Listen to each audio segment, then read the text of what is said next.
Então, galera, acho que agora vai desencadear ou desencadeia uma guerra ou cessa de vez a guerra, né? O que acontece é que os povos que estavam sendo atacados por Israel, eles precisam se defender. Já não bastasse Israel estar atacando a faixa de Gaza, aquela população pobre, causando toda uma comoção das nações que são da religião muçulmana. Eles fizeram um ataque contra comandantes, né, representantes maiores, e no momento que eles fazem isso dentro de uma embaixada, eles acabam pedindo um, um contra-ataque. É lógico que vai ter um contra-ataque, eles sabem que vai ter um contra-ataque, até porque é questão de moral. Só que tudo que é feito com um contra-ataque é calculado. Só que não foi conforme Israel esperava. Esse contra-ataque, ele praticamente é um recado. Você vê que o ataque dos drones, que foi feito agora no território de Israel, ele não chega a causar danos, tá? mas, ele, mas ele acaba indo contra alguns regulamentos da ONU, cujo Israel sempre foi contra alguns regulamentos da ONU. Muitas coisas que Israel faz é contra, né? Você tem territórios como a colina de Golã, que tem lá Israel, um território sírio. Você tem coisas há décadas acontecendo, de expulsões de palestinos. Então, Israel, a ONU sempre está ali, Israel sempre ultrapassando as questões, os estatutos ali da ONU, né, as leis de guerra. Então, ao mesmo tempo, o contra-ataque, ele não é um contra-ataque que chegou a dizimar ninguém. Ele acaba causando uma coisa ruim para o próprio povo muçulmano, né? Que acaba esse ataque causando uma revolta ainda mais em lugares como na Cisjordânia, onde há aquelas invasões de terra dos judeus tomando as, as moradias dos palestinos, né? E ali aquele povo acaba se revoltando cada vez mais e expulsando cada vez mais aquele povo de religião muçulmana. Só que chegou um ponto em que Israel acaba tocando na ferida de realmente agora eles estar numa guerra. Porque enquanto estava só ali em Gaza, né, havia apenas uma comoção. Não entrariam numa guerra simplesmente por causa das pessoas pobres, e posso dizer assim, na visão deles, pobres e miseráveis que vivem em Gaza. Tá? Eles não entrariam em uma guerra para defender aquele povo, porque uma guerra tem muitos custos, o custo é muito maior. Tá? O que poderia defender aquele povo de Gaza é a opinião do mundo. O mundo não tem que se pronunciar e condenar aqueles ataques. O mundo tem que se pronunciar, porque enquanto não se entende a história do que é narrado, Israel ganha tempo para fazer suas maldades. 43% da população em Gaza é menor de idade. A confusão de informações em que as pessoas acreditam que essas pessoas são ligadas ao Hamas faz com que a opinião pública aceite os argumentos de Israel para um ataque. Tá? E quando você vai estudar a história, você vê que não é assim, não é bem assim. Esse contra-ataque contra Israel foi pensado no seguinte propósito: as eleições do Biden. Os Estados Unidos sempre foram os maiores auxiliares de Israel na guerra. Israel não vai numa guerra só. Sem os Estados Unidos, eu não acredito que Israel estaria bancando tudo isso daí. Então, né, a gente percebe, porque desde lá da época da Primeira Guerra, quando os árabes foram expulsos na divisão de terra, os Estados Unidos estava presente. Os Estados Unidos sempre está presente, é como se fosse aquele primo mais forte, né, que fica vendo você brigar e se você perder ele interfere. É isso que acontece. Só que esse ataque agora vai lascar com a candidatura do Biden. Ele tem que pagar um preço, porque ele se mete em guerras com a Ucrânia, botou a Ucrânia em maus lençóis, ele está dividido entre situações, ele já não está mais mandando arma para a Ucrânia, eles se meteram numa situação que eles acharam que ia resolver rápido. Eles perderam o controle, por mais inteligentes que eles sejam, por mais esperta a inteligência seja, eles nunca acham que as coisas vão sair de outra forma, porque acreditam que o fato de Israel estar com os Estados Unidos, isso vai intimidar um povo. Intimida. Você acua até o ponto em que a pessoa fala, não tem mais como, a gente agora vai ter que revidar. E esse revide foi só uma questão de moral, pelo fato de terem matado os generais. Nem foi um revide com proporcionalidade forte, mas que eles mandaram o recado. E o recado foi o seguinte, está bem explícito, para todo mundo entender. Se vocês continuarem assim, se vocês continuarem assim, a coisa vai desandar. O recado é sinistro. O recado é sinistro nas entrelinhas. Nós não temos para onde ir. Nós não temos nós não temos mais como tolerar o que vocês estão fazendo. Porque se Israel matou o comandante, o próximo passo é ir contra os magnatas que financiam toda a guerra no Oriente Médio ali com esses países ligados aos inimigos de Israel. E ali você tem divisões, né?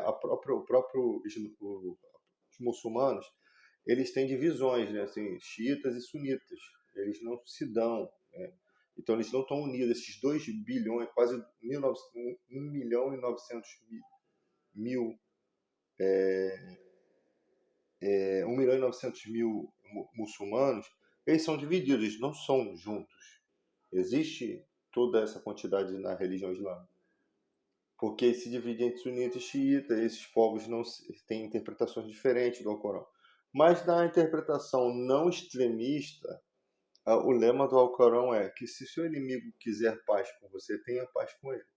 Então, eu note que o lema deles é, eles vão sendo atacados, eles vão buscando a Deus, a religião ela vai buscando a proteção de Deus, ela vai depositando aquela dor, né, nas mãos de Deus, orando, a população vai fazendo isso. O povo judeu não, o povo judeu sai atacando, sai dizimando, sai expulsando.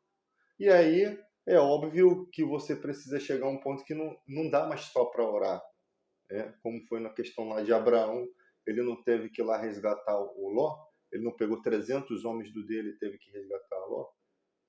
Então agora, com a questão do, se eu não me engano, Líbano, que representa os persas, agora sim a gente pode estar se encaminhando em questões apocalípticas, porque os persas são inimigos de Israel há muitos anos. E a gente nós temos sempre que prestar atenção nas profecias ali de Malaquias, né? Existe um momento ali da Malaquias 5, o nascimento do Messias, e no mesmo capítulo ali você tem uma profecia em que Deus entraria em juízo com Israel pelo fato de Israel confiar mais no seu poderio bélico. Tá?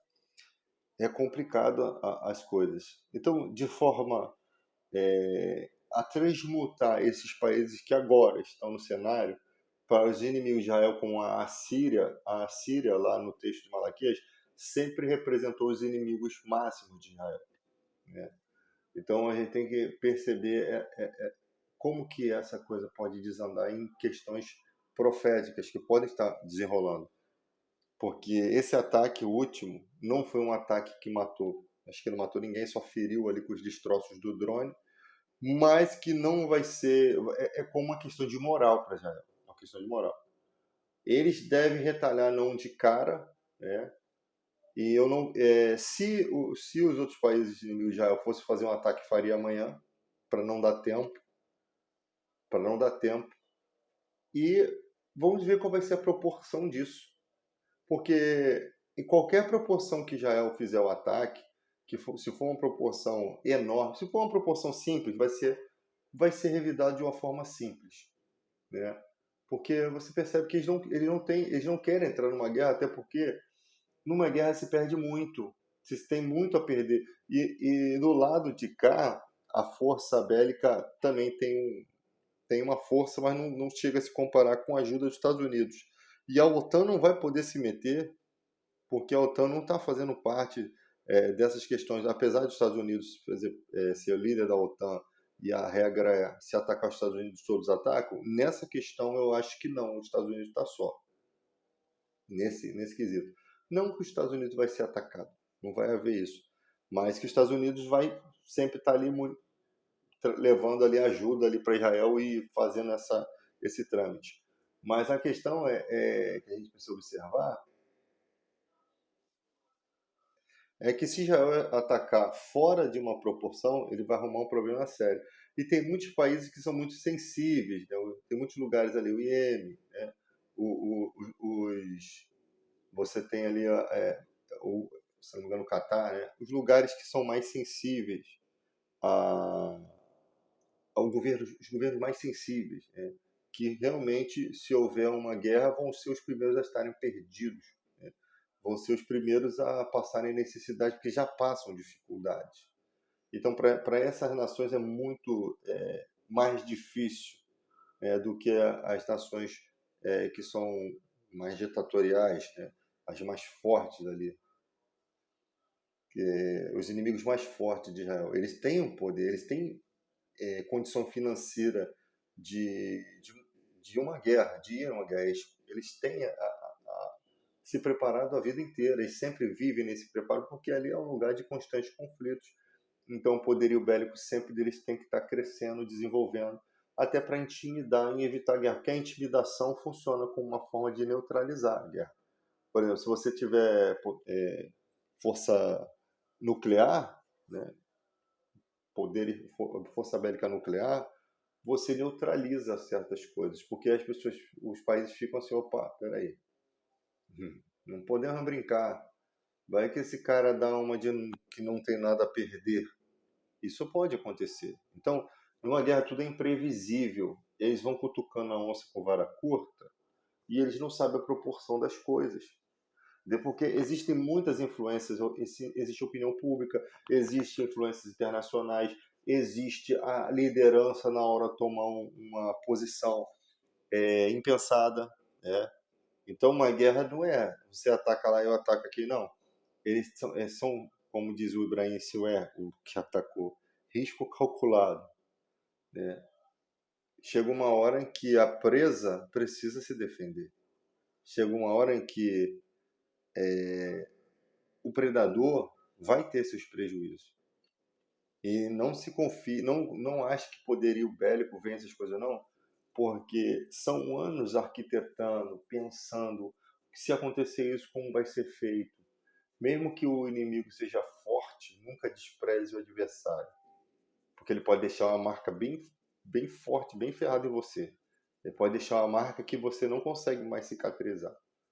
Ou ele pode te derrotar, tá? Porque o que acontece com essas civilizações, né, de pessoas estúpidas é que eles acham que tudo está no controle deles. Né?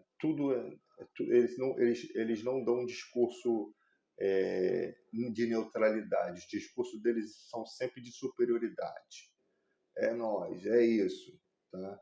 E aí, depois, quando você vai ver o resultado, pode até vencer, mas o custo é muito mais alto do que pensava. Quando não perde, né? Quando às vezes não, quando acontece de perder, tá? E se perder, muda todo o cenário mundial. Toda essa guerra vai mudar todo o cenário mundial. Por mais que não chegue aqui a proporção econômica. Tá? Talvez até a guerra da Ucrânia cesse por conta disso. Porque os Estados Unidos não vão dar mais armas. A Rússia, se fizer um ataque lá, e no momento que não tiver armamento, tomar tudo, vai ser, de repente não é o desejo do Putin, e de repente o próprio Putin retira suas tropas e acaba com aquilo ali. Tá? E eu acho que isso vai acontecer. Essa guerra que está acontecendo lá no Oriente Médio vai neutralizar a guerra da Ucrânia, isso vai acabar. O povo da faixa de Gaza vai ter um pouco de alívio, né? Porque agora toda a preocupação do exército é com uma preocupação maior. Tá? Então as coisas os quebra-cabeças vão se desmanchando, né? Para que depois sejam remontados. É isso que a gente vai vendo. Mas a questão é essa. E aí, Israel, o que que você faz? É isso que o mundo islâmico está analisando. E aí? Agora depende. Porque eles estão suportando todas essas coisas, cara. Eles estão suportando. Quando o cara vai lá e faz um ataque dentro da embaixada e mata os comandantes, é a gota d'água. Ultrapassou todos os limites.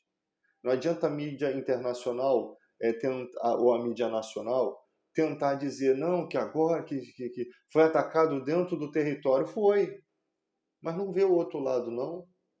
Não vê o que eles vêm fazendo há anos na Cisjordânia, onde nem tem o Hamas, não. Não vê as expulsões, as tomadas de terra. Tudo vai ficando evidente. A história está sendo contada para quem se interessa. As pessoas vão buscando as informações. É lógico que você tem um monte de gente desinformada que vai ficar levantando bandeira de Israel, de apoio a Israel. Ah, o povo de Deus, gente. Deus está com aqueles que não cometem injustiça. Você pode ser o povo escolhido de Deus, você pode ter certeza que a nação ali vai ter gente preservada, o território vai ser preservado. Mas não pense você que Deus não deixa os seus inimigos te darem uma boa lição, não, porque foi isso que os romanos fizeram. O imperador Tito teve relações sexuais dentro do templo, do segundo templo após destruir, depois destruiu. O imperador Adriano, né, o comandante Tito que virou imperador, o imperador Adriano expulsou os judeus de Jerusalém. Eu não sei se quando Jesus fala que Jerusalém matava os profetas, que apedrejavam eles, se esses profetas foram enviados de Malaquias até João Batista, nesses 400 anos que Deus não enviou profeta, ou se são profetas anteriores, eu não sei esse estudo. Mas pode ser que de Malaquias para João Batista possa se ter tido alguns profetas que Israel não quis ouvir, tá? Que os judeus não quiseram ouvir. Quando houve a primeira destruição do templo, se o templo representava a presença de Deus, eles devem ter pensado, cara, como é que Deus permitiu isso? Esse templo pertence a Deus, toda a nossa fé e esperança está aqui, o poder de Deus está dentro do Santo dos Santos. Como Deus permitiu isso? Porque quando o véu foi rasgado lá e as pessoas tentam falar que não aconteceu e tal, você já percebe que não tem mais aquela questão de sacrifício, né? Você não vê mais na história a questão de holocaustos, de holocausto não, eita, de ofertas pelo pecado, de dízimos, né? E Malaquias já brigava lá atrás que os judeus não estavam dando dízimo. Com a destruição do templo cessa um monte de coisa. O que está acontecendo? A lei está mudando? O que está acontecendo? Depois veio a destruição em 135, em 69 a destruição do templo, o templo foi abaixo. Os judeus, a primeira destruição foi por eles ter lutado contra os romanos, tá? Com certeza não estavam sob a direção de Deus, porque se tivesse teriam vencido, né? E a segunda tentativa, né, foi acabar o que foi expulsou os judeus de Jerusalém. O imperador Adriano crucificou alguns e fez uma matança geral. E dali foi o Bigodinho, né, o Hitler, e depois, desesperados, eles voltam para a sua terra, depois de Theodor Herzl lá fazer uma chamada lá, o jornalista falar da importância, né, de voltar para a terra. Só que não era para voltar para aquela terra e massacrar o povo árabe, não. Foi o que eles fizeram. Eles voltaram para aquela terra. Em 1918, os árabes já estavam desde 638 lá, com a expansão do islamismo. Tanto que o Domo da Rocha está lá, representa em cima da onde é o terreno do templo, que foi destruído lá pelo imperador, pelo comandante Tito. E você percebe que, de lá para cá, como é que Israel deu essa reviravolta? Na divisão de terras, né, que as terras estavam sob o domínio da Liga das Nações, então os árabes chegaram lá com autorização para morar lá, tá? Os turcos expulsos porque perderam suas propriedades, porque o Império Otomano foi um auxiliar, né, ajudou a Alemanha nazista na Primeira Guerra, então, como punição, perderam as propriedades. Então, os árabes foram morar lá, com a expansão dos árabes muçulmanos, com a expansão do islamismo, com autorização da Liga das Nações. A terra não tinha ninguém mais. pouca gente, né? Então chega aquela multidão, se assenta ali em 638, estabelece sua religião. Em 1918, né, Theodor Herzl começa ali por volta de 1908 falar sobre isso. Em 1918 vai Israel para lá. Em 1945 tem o Holocausto e 48 fundado o Estado de Israel, tá? Lembrando que o Holocausto ele foi dizimado 6 milhões de judeus, mil e poucos salvos pelo Schindler, que era um espião do partido alemão, do partido nazista, né? Era um dos espiões do partido nazista, católico, estranho, né? Que acaba salvando mil e poucos judeus, mas haviam judeus fora, tá? Inclusive, Estados Unidos tem 6 milhões de judeus que vivem lá. Então você tem migrações, você tem uma série de coisas que acontecem. E na divisão de terras, os árabes não aceitaram, porque eles acham que eles estavam lá primeiro, que não deveria ter fundado o Estado de Israel, não deveria ter dividido o país, já que eles estavam lá primeiro. E Israel aproveita a situação e expulsa 1 milhão de árabes do lugar. Então entra em guerra e tal, e toma até hoje, está tentando retomar aquele território de volta, que é ali a Canaã, né? A, mudada pelo nome de Palestina, ou Filistia, Palestina, terra dos filisteus, mudaram pelo imperador Adriano, quando os expulsou de Jerusalém. Então você tem todo esse cenário o que é histórico, que você precisa ir a fundo da história para você não ficar aí levantando bandeira de defendendo quem está fazendo errado, agindo errado, tá? Eu sei que nós cristãos, nós temos, você sabe que em Israel o cristianismo não é aceito lá, tá? São perseguidos, tá? Então não pense que o cristão é bem aceito pelo povo de Israel, não. Porque os nossos pregadores aqui, o que mais faz é deturpar a escritura deles, inclusive os nossos judeus, os, que são os nossos discípulos, são judeus, nosso Jesus é judeu. O apóstolo Paulo era judeu, nascido na Cilícia, província romana, mas criado como judeu, que é o que mais destrói a questão de lei, de não é mais pela circuncisão, começa a mostrar lá as questões do sumo sacerdócio da ordem de Melquisedeque, de por que Abraão deu o dízimo a Melquisedeque, que foi abençoado por ele. Então, tudo isso mostrava para o povo hebreu uma mudança, né, de sacerdócio, muda-se a lei. E tudo isso daí fere o conceito judaico. Fere. Porque simplesmente você está pregando para o povo judeu que aquilo ali já não é mais daquela forma e eles não querem isso, tá?